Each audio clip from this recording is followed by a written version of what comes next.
We'll call the meeting to order. I'll make the motion to approve the minutes from the previous meeting.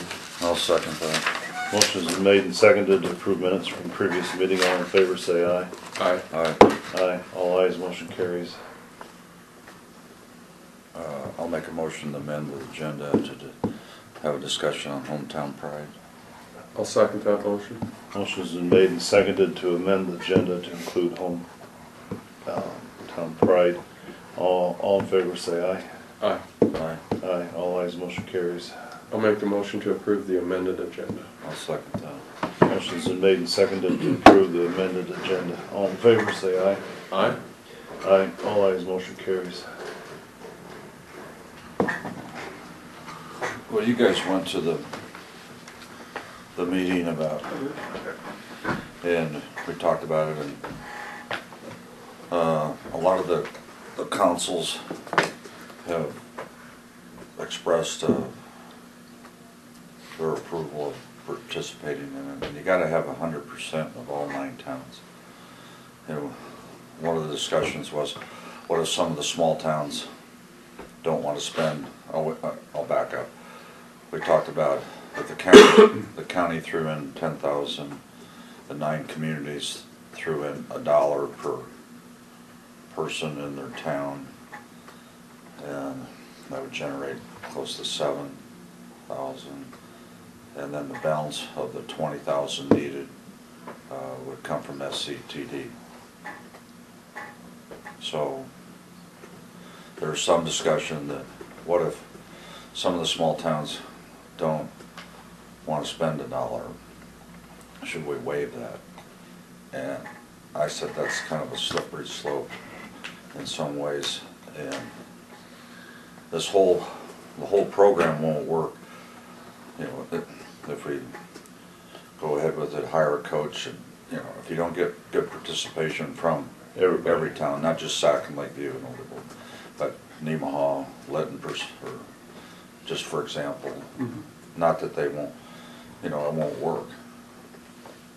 And so we decided to stay with that format, asking the communities to show some support to that level. And she hasn't been to all the cities yet. I think so. You know, maybe she's maybe not exactly in a couple of smaller ones, council meetings, but she is going to. How many people are committed at this point? You said yes for sure. How many city municipalities? I think I'm not sure, Curtis, but I don't know about Auburn, Lytton, and Nemaha. The other 6 are unofficially. Okay. So what you're saying is that there are 3 that you 3 don't or know? 4, yeah. Okay. So I said that I would talk about it at the board meeting to see if the supervisors were in fact willing to. I mean, when we had that discussion at the municipality meeting, I think we all expressed our interest in participating, and I think that's, I think everybody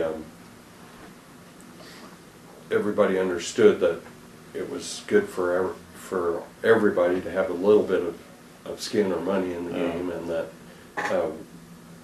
if we could work out the $1 per capita, that was a good thing, and that we would support it however necessary.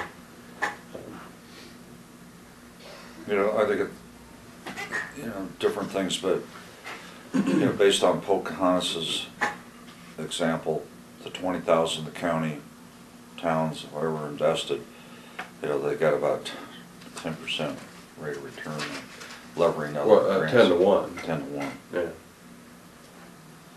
So, but it's going to be a challenge, for all the towns, not just this, to get people committed to be on their town committee and work with the coach, and then we got to have 6 or 7 people on the steering committee. I said that I'd be on that committee representing the board of supervisors, but we need you know, representatives from, you know, all the towns if possible to meet and go through the process of hiring a coach if the towns in the county, you know, go. So what's your schedule? When are you hoping to get an answer from everyone on, You know, within making the- commitment? Within the month. Okay. And then we contact, you know, those people, and they help us hire a coach.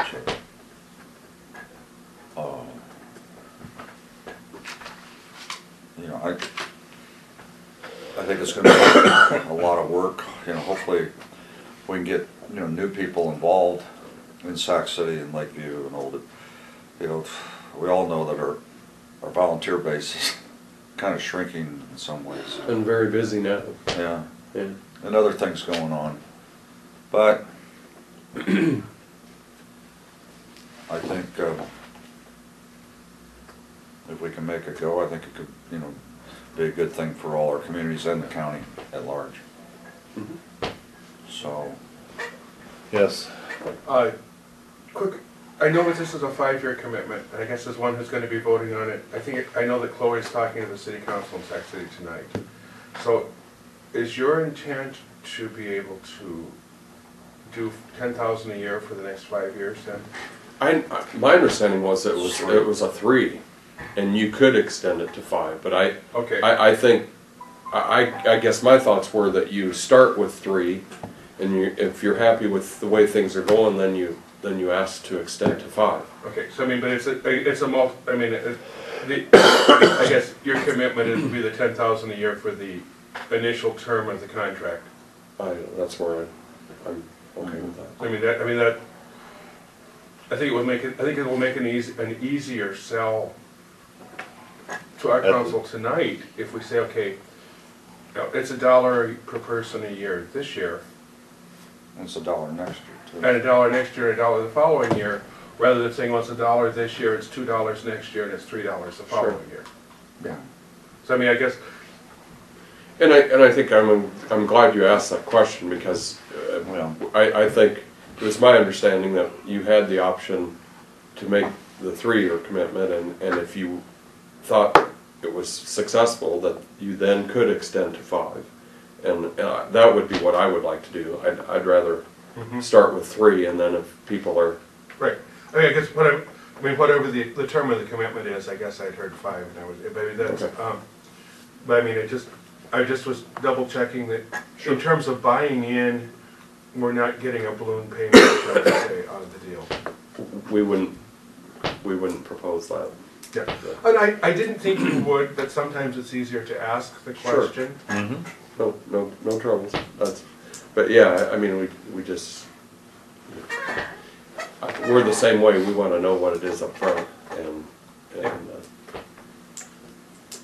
proceed. following the SCTD meeting, the endowment board met, and we scored the applications and made decisions, and the decisions will be announced at the next league meeting. That'll be 10th of November-ish. In that area. Yeah. That would be the one that's I think it's a 6, maybe, possible. okay, because our eyesight school is the following week, Yeah. so it'd be good if it were in the Yeah. first week. Who has the next league meeting?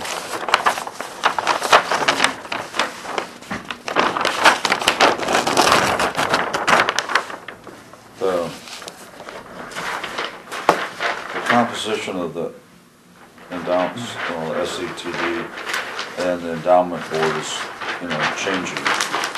We've got, I think, 4 people that are on the endowment board that aren't on SCTD. Brian Woodkey resigned from SCTD and the endowment board effective that meeting. And so we've got to get 2 new people, hopefully from Shaler, to serve on the board.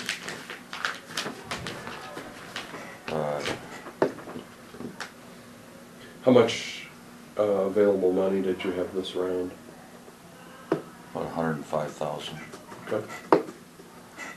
And like Dale pointed out a couple weeks ago, we didn't get notices in the paper of the training or the endowment. And, but Early knew about it, and they didn't submit an application, nor did Shaler or Nemaha or Lytton. You know, Lytton knew about it. And so, but next year we hope to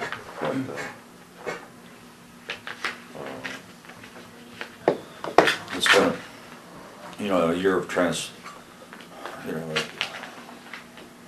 of a transitional year with our longtime director of SCTD resigning, and the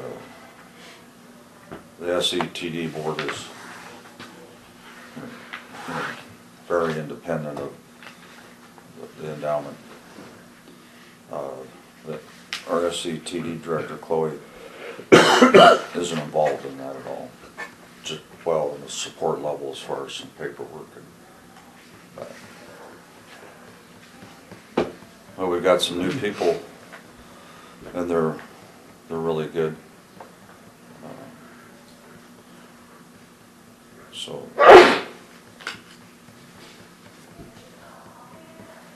you know, I think for some of the smaller towns, it's more difficult for them to come up with projects. And the People. And the match money. And the match money. And the match money. Yeah. And, you know, we'll probably, I don't know, if hometown pride goes forward, you know, we're going to have to get people in all the communities involved.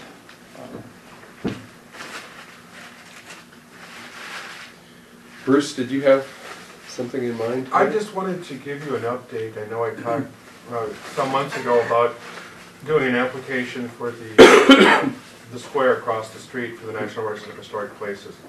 That has been submitted. It has made it through the staff at SHPO, and because they had a few minor changes. The biggest change that they wanted was they wanted to include into the historic district the former American Legion building, community building, townhouse, whatever. And that is privately owned, but the owners agreed to that. So it appears that hopefully by within the next 4 or 5 months that should be a go to have that there. I mean, it will be the district of this. It's an historic district, so it's a square that includes the former GAR hall, the monument, the cannon that are there. I was a little surprised. I said, well, you know, it's really too bad that those Civil War cannon went away, because the current market value of those cannon is about $1 million a piece.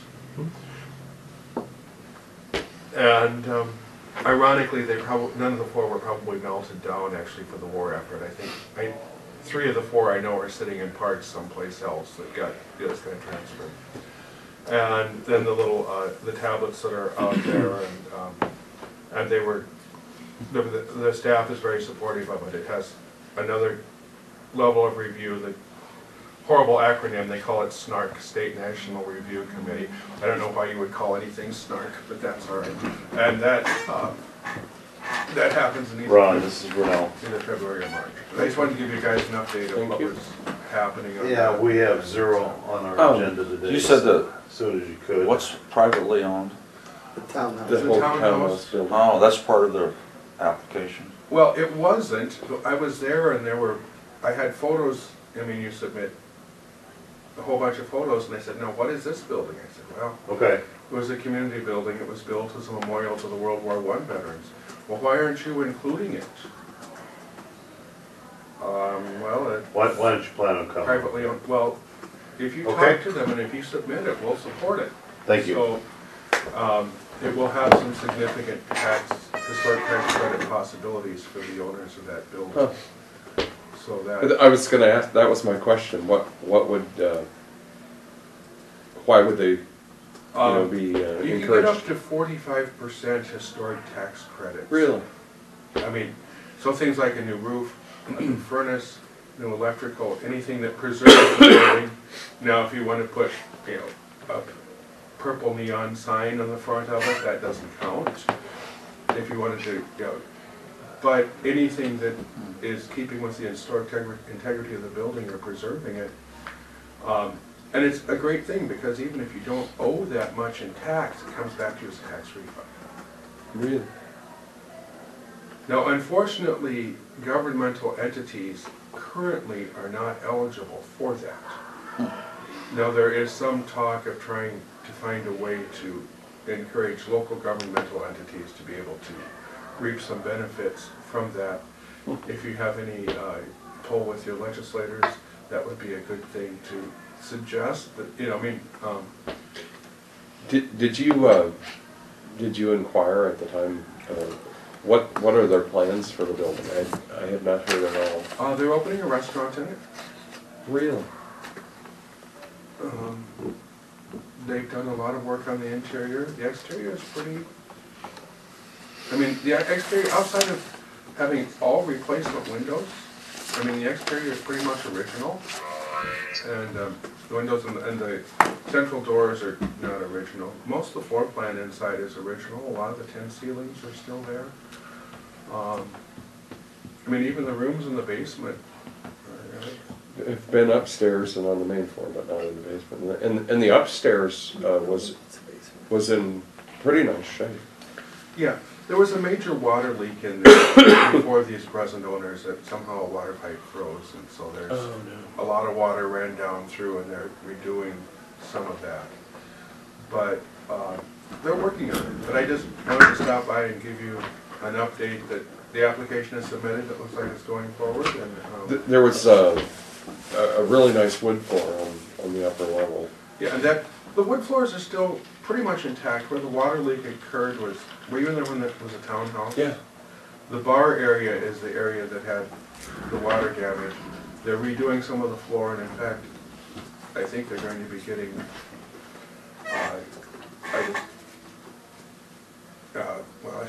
hopefully today we'll close on the house next to me that has wood floors in it, and I plan to raise it, and they're going to get some wood flooring out of that house to finish the other area. But, so I was just doing the city square, or the monument square originally, and they said, well, if you include this, we'll support it. And I said, well, okay. Would have been, it's hard to go in and retrofit something into an application, but the application is lengthy. That's, by the time you're done with it. Did you do all that? Yeah. Thank you. Yeah, thank you. When it's done, I'll give you a copy of it. And, Okay. but there's some really interesting things. It's kind of amazing that the number of fights that have happened over properties in that area are kind of innumerable. And When was the hall built? 1922. It's been there a long time. Night? The GAR hall. Yeah. The GAR hall was built in 1892. 1892. Okay. The community building was built in 1922. The statue was done in 1894. 92, 94, okay. The statue is kind of interesting because How much did they spend to build the hall in 92? That's a good question. They formed the General Sherman Hall Association. That was formed actually in 1890. They were to have a capital stock of $10,000 sold as $2,005 shares. I don't know if they ever completely sold the 10,000. That was, but I never actually found the receipts from the building. I scoured all of your records downstairs, but because it was done as a separate corporation, the minutes of that corporation, some of them are at the State Historical Society in Des Moines, because when the GAR closed, they took all of those records there. but it would say, we received the financial report from the General Sherman Hall Building Association. Approved. You know, you turn the page, approved, I think, oh, they're gonna tell me how much they spent. Yeah, this is great. I never could find an architect for sure on that building, and I never could find an exact cost. But it would definitely have been under $2,000, or under $10,000. The statue was like $5,872 or something like that. And that one was paid for, at that time, for Civil War, honoring the Civil War veterans. You could pass a tax levy, and so the county residents paid for that with a 1 mil tax levy for 1 year. Is that right? And that passed overwhelmingly in Sac County. And in fact, at the same time that the half-mil levy to support the poor and the indigent barely passed, the 1 mil levy to build a monument passed overwhelmingly. And it goes back to the whole adage that bricks and mortar are easy to finance, and it's much harder to finance ongoing support, as you well know. I mean, that was quite interesting because it was funded by a voter-approved tax levy. I wonder, Bruce, what the population of Sac County was at the start of the Civil War. At the start of the Civil War, the population of Sac County was, I can tell you that pretty fast. It's more than you might think, I think. Actually, no. Well, Jim gave me a history book of Sac County, and I read it a couple years ago. You know, there's some people living in Cottage Grove, south of town, and some of those boys went to Fort Dodge and enlisted. Yeah. In 1860, the population of Sac County was 247. Oh, okay. So I guess where I'm going, you know, my great-grandpa fought in the Civil War, but he wasn't a native of Sac County. As is the case with a lot of people, I know they lived in eastern Iowa, possibly. Right. But, so there were very few Civil War veterans that were native. I mean, when the people raised the money and they had that big celebration you mentioned 3 or 4 months, you know, most of those people moved to Sac County after the Civil War. There were, the records are a bit unclear, but I came up with at least 20 names of people in Sac County who enlisted. They passed also, I mean, each county had a quota that they were required to come up with for people to fight in the Civil War.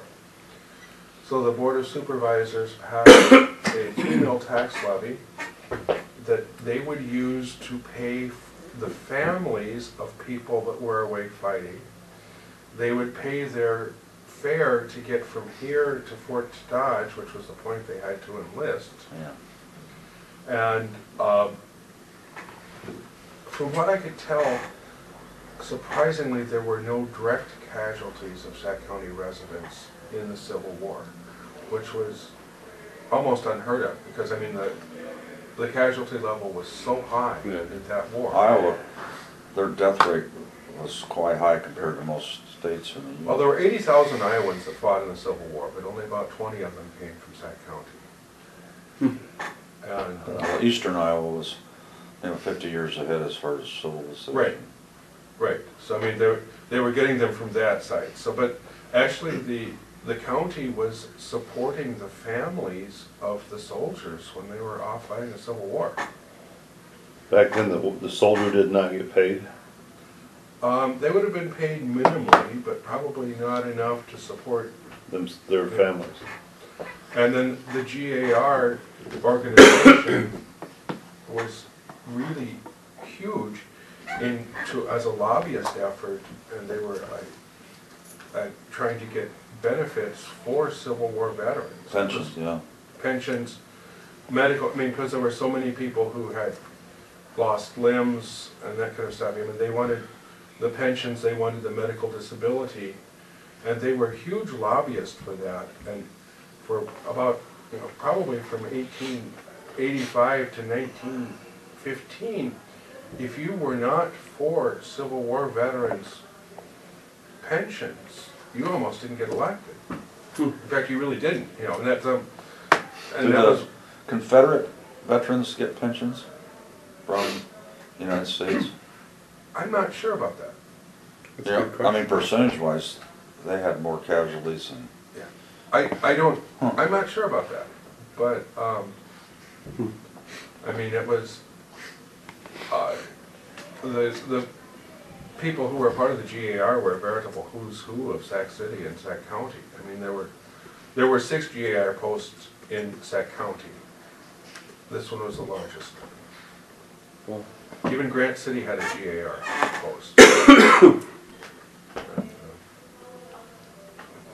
it's, you know, kind of.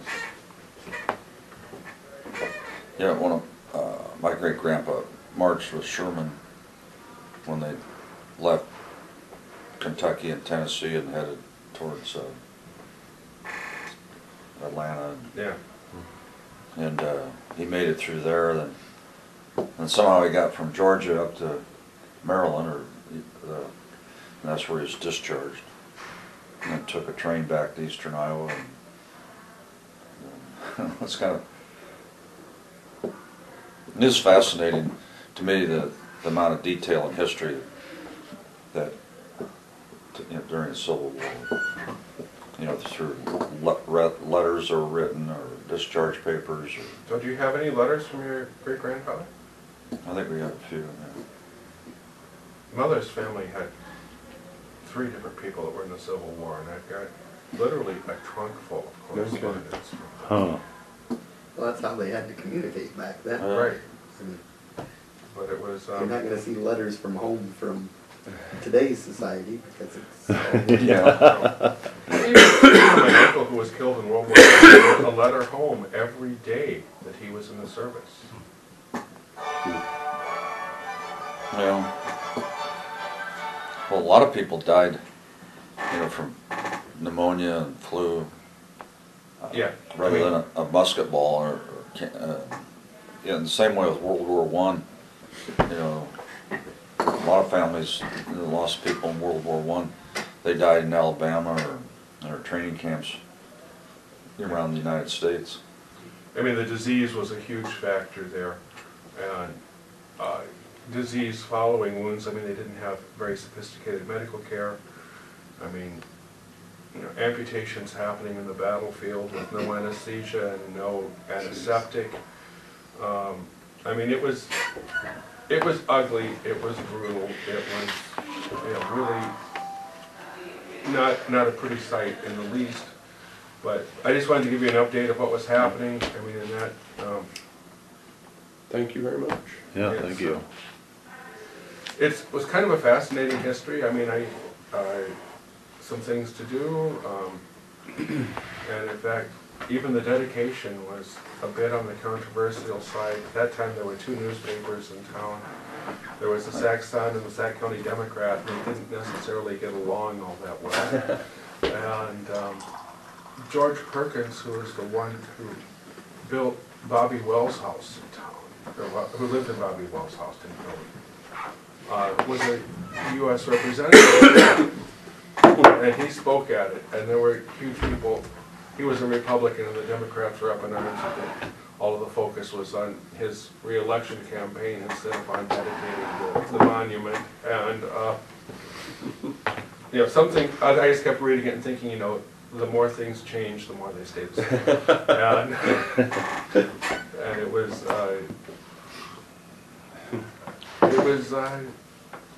pretty.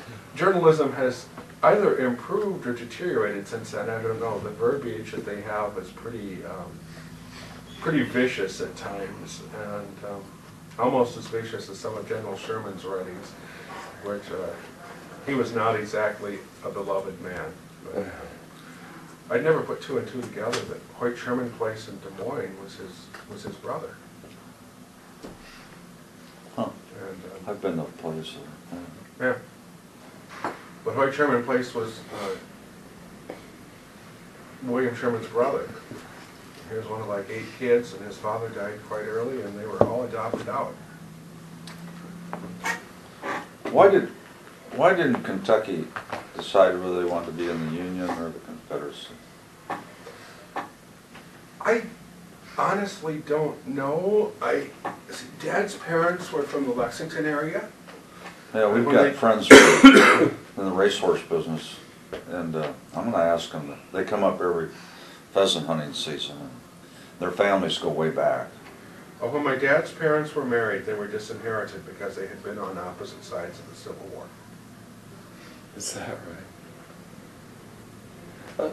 Well, that was, Kentucky was, something like northern Kentucky, right across the border from Ohio. They had sympathies more with the Union, and Right. My grandfather's family were tobacco farmers and had slaves. My grandmother's family, the roses for the Kentucky Derby winner grew in their gardens.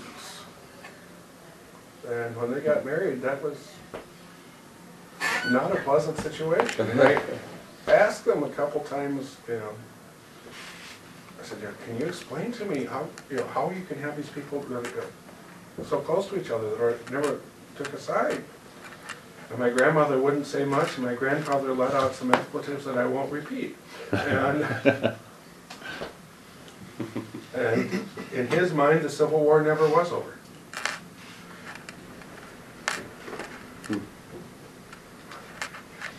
Anyway, well, sorry to bother you guys, but just thought I would well, Thank you for coming in. give you an update, and When do you expect it to be complete? When will you get your answers?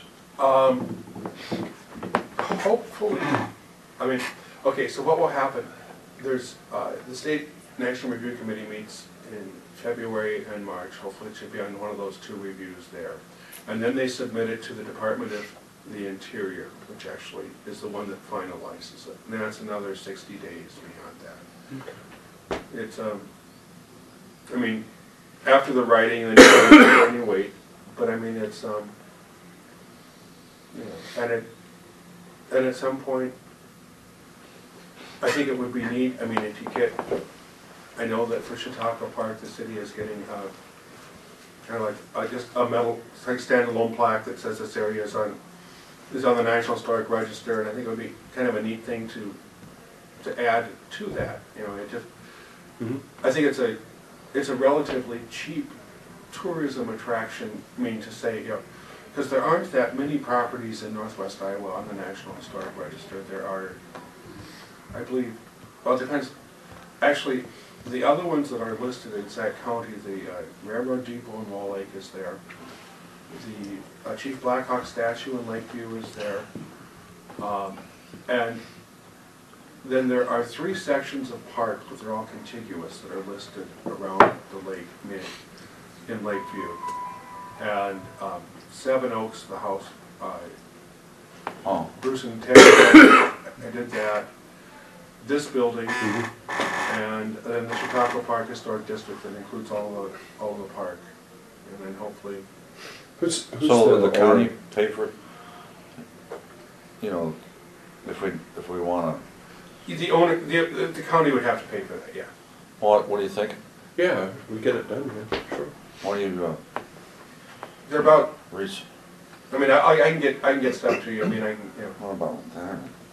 Well, what we're getting, I know, for Chautauqua Park is one that stands on a sign. I think it's like, they're kind of a brass. Oh, okay. I've seen them in Dubuque. Yeah. General And it's just, and if it is there, then you can also request wayfinder signs out on Highway 20 that would say, Oh, sorry. The brown wayfinder signs. I don't think there's a cost for those. You have to request those to the Department of Transportation. So,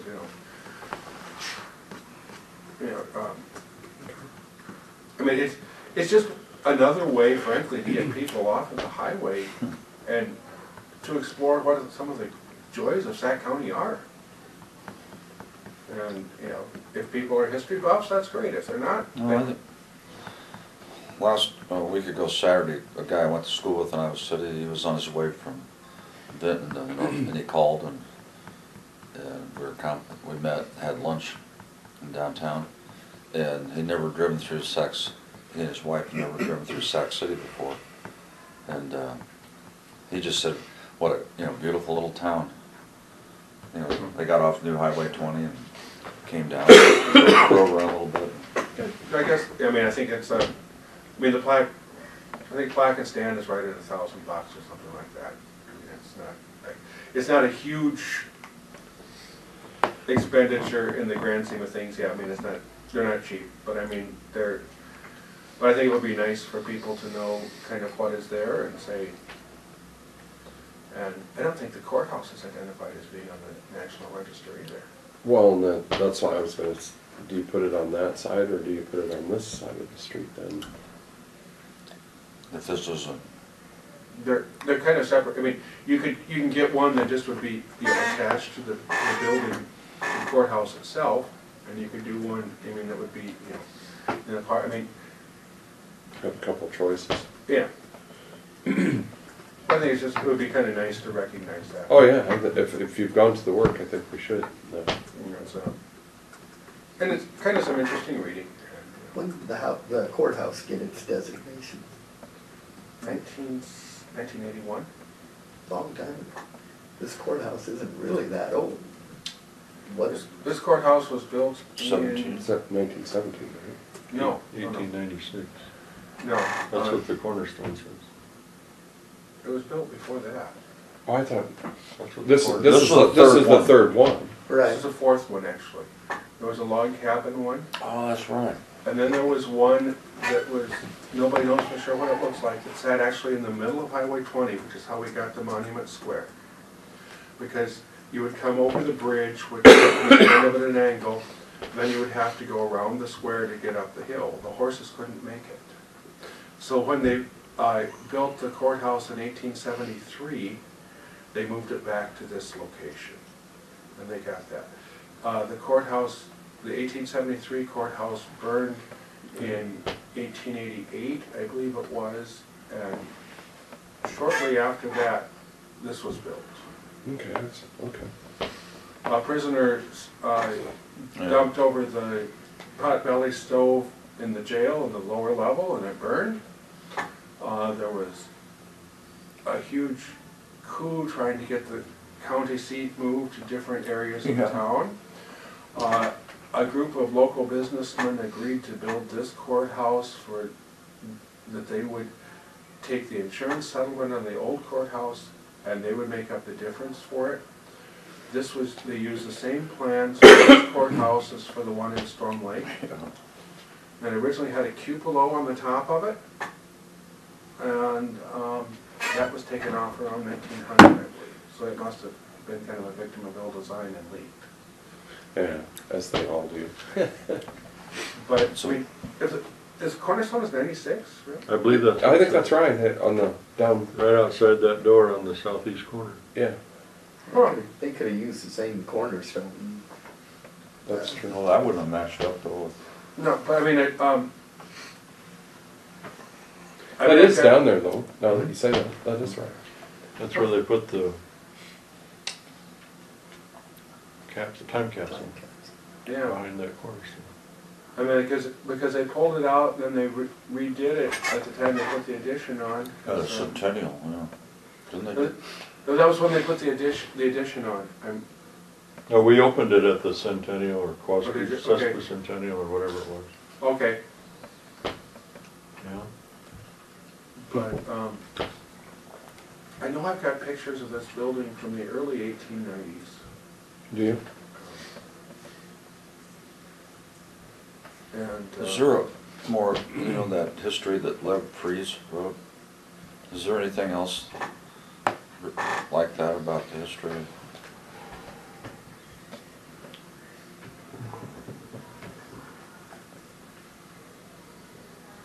There is another history book, and I'm not sure if the museum has it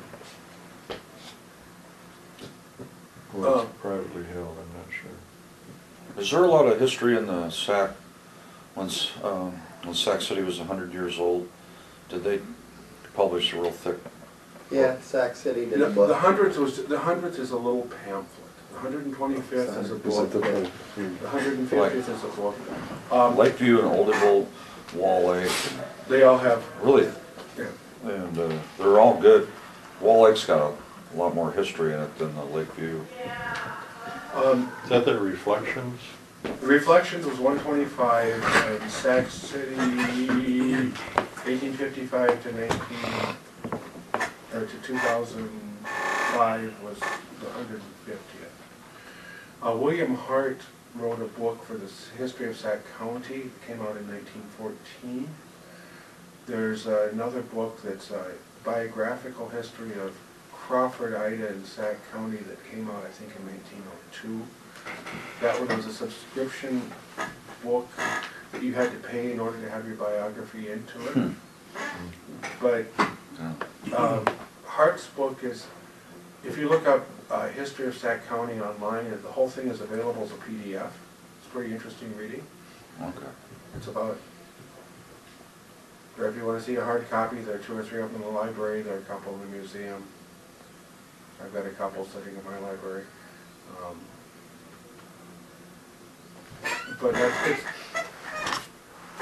it's just nice to be able to have some of those sources to go back to. Plus, the microfilms of the local papers are great. It would be nice to have those digitized at some point. I'm sure it would be wonderful to be able to type in into a search engine instead of having to read microfilm for hours on end. Sure. But State Historical Society's doing something about that, but they need money. And the state keeps cutting their funding, or... well, anyway, thanks for your time. Have a good day. Thank you. Yep. I need to run close on the house next week, so appreciate it. Thanks, gentlemen. Yeah.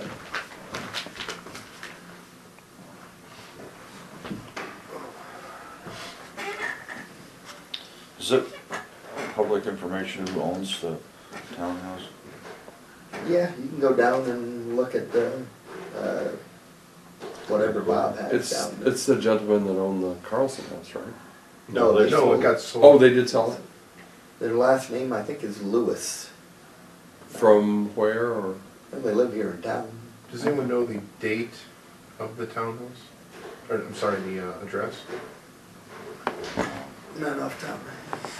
Might be in the phone Street book. is it on? Yeah, the Lewis is, he's the, Are sorry, you listening? no, I was just answering the text. He's the caregiver at the custodian down at Black Hawk Life Care, and she's a CNA down there. Okay. Robert and Lisa Lewis, I think it is. Okay. I didn't realize he He's had kind of if you're in there, he's kind of the shorter, kind of red-haired guy. When are they gonna open it, or? 2015, they're hoping. Oh, really? They've done a lot of the redecorating interior stuff, but they haven't done anything to the kitchen yet. What kind of restaurant? The proposed name is Hillbillies, and it's going to be barbecue southern, I think. That's- We have a lot of choices. Yeah. Yeah. We hope that. I think we got more restaurants in this town per capita than... For a long time, you know, it was Yeah, pretty but for a while, slim, and yeah. then now it's kind of the other way. Yeah, but it's I hope we can support that many Yeah. establishments. But yeah, no, it's they're nice people. They're really enthused. They're energetic. Cool. Wish them well. Absolutely. It's kind of a neat building. Hi, Chad. Hey, Chad. We're not. You need to visit with me. I was gonna visit you by yourself when you're done. Yeah, we, Recess? We're in We're recess. All right. we'll come out of recess. County crews, blading gravel roads, replacing culverts and driveway at 2730 Fox Avenue, scheduling a road crossing with an 8-inch tile line on M35, 1,200 feet north of 380th Street. Removing several beaver and their dams at the outlet of joint DD 76 and 133 tile. That's up on the north side of Douglas 6, I think Mike had said. Mowing gravel road shoulders in Coon Valley Township. reclaiming road shoulders on M43 south of 220th Street. Scheduled annual hearing test for all road department employees, also held. Have we done that in the past? Yeah, we do that every year. We do it every year. Okay. It's sort of an OSHA, you know. Is it? If there's hearing loss, we got to report that to OSHA as a injury, and so we do test them every year to make sure that, you know, try to make sure that when they're operating anything that's loud, like impact wrenches in the shop and et cetera, that they're, you know, wearing their hearing aids so they don't, or hearing protection, so they don't damage their hearing. And at the same time, we usually do the fire extinguisher, check all the fire extinguishers and all the equipment. Project status, the Boyer River Bridge project is complete. They got back last week to install some silt fence that needed to be installed. The white topping project, again, the road is open to local traffic. Contractor started shouldering and should get to the county line this week with the north shoulder, so they'll have about, I think that's about 8 miles done on the north side. Still not getting as many trucks as they'd like to get, so they're not getting as much done as they'd hoped. They did start working on the painting. They were going to paint the center line. At one time they were going to wait till the shouldering was done so they could do all the painting when they came in, and we encouraged them to go ahead and get the center line painted, because if the shoulder don't get painted, if it gets too cold, what we probably end up doing is maybe just deleting that from the contract, and so we can finish out the contract. And then if you remember, I had applied and got approval to use some highway safety improvement money from the state that would, part of it's federal and part of it's state, that would pay to mill in the paint markings so it's below the snow plow, and then they would use what they call a high build paint, which is a thicker paint, and then they'd use water reflected beads, they call them, and the idea is that you should be able to use that and not have to paint it for 5 to 10 years. It looks different, I mean. Well, that's not what they're putting down now. Oh, really? Yeah, But- we ended up, since it's federal money, it's got to go through the federal letting procedures, and they were going to let us by change order add it to this project because it was a federal project. And when we got the prices back to add it as a change order, it was about 50% higher than where we expected it to be. Supposedly the problem was they couldn't find a mill to do the milling before they painted it, and so they supposedly even checked her out in Nebraska to try to get a mill, and so we decided not to add it as a change order to the project. Well, there's two, look like grooves on one on each side of the center. Well, and that was part of the reason that we thought it made sense to add it to the project. When they cure that concrete, they put a curing compound on it. Well, before they paint it, they got to remove that. And 5 years ago, when they did the other part of D59, they actually came with a grinder and just lightly ground it, so they took that curing compound off.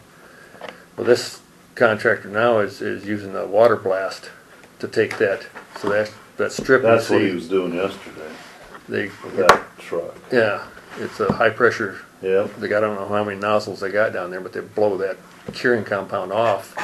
So then, yeah, it makes a gray looking streak. Yep. Because the curing compound is white. Okay. And then as soon as that's dry, of course, then they'll come in and paint it. So yeah, they had done some of that probably at least a week ago. They had a truck in here that was doing some of that water blasting, but the paving wasn't all done, and they didn't get to make 2 passes, one on each side of the center line for the markings. So, but they said they're going to come in and start painting too. So.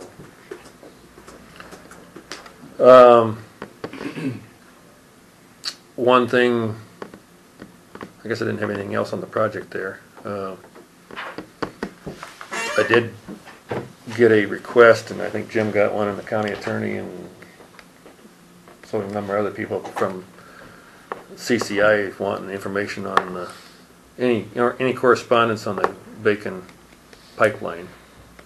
And so I'll probably touch base with Ben and see how we're supposed to handle that. And see We have our packet here. If We don't have any official documents, we don't have any agreements or anything. I'm just gonna tell them that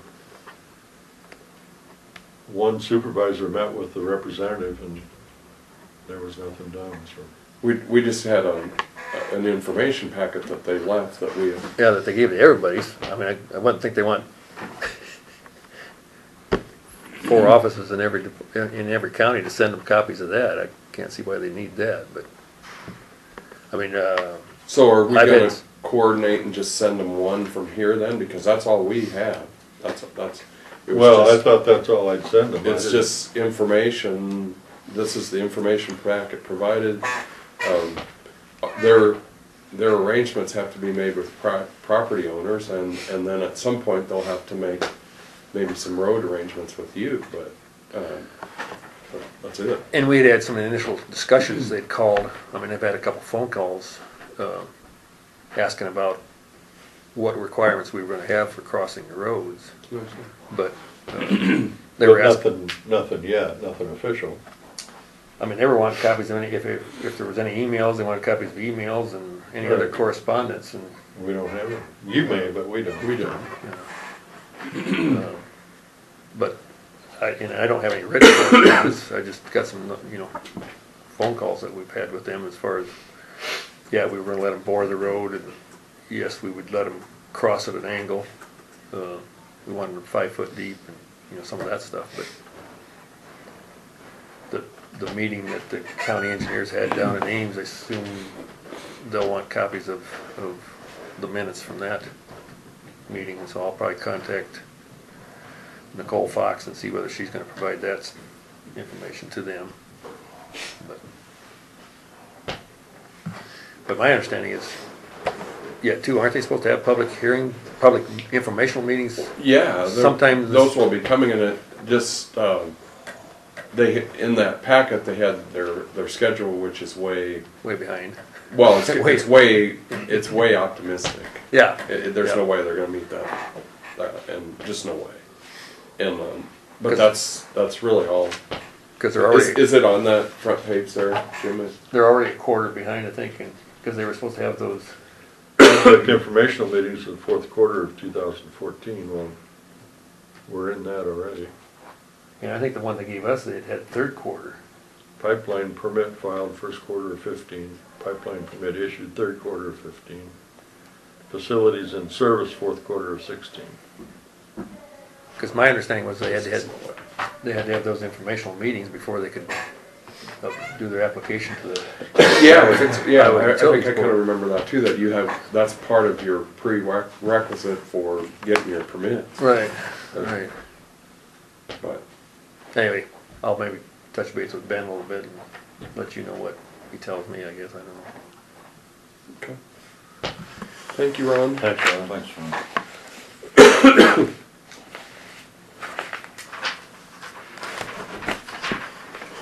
Go count. I will make a motion to adjourn. I'll second that. Motion's been made and seconded to adjourn. All in favor, say aye. Aye. Aye. All ayes, motion carries. Thanks, everyone.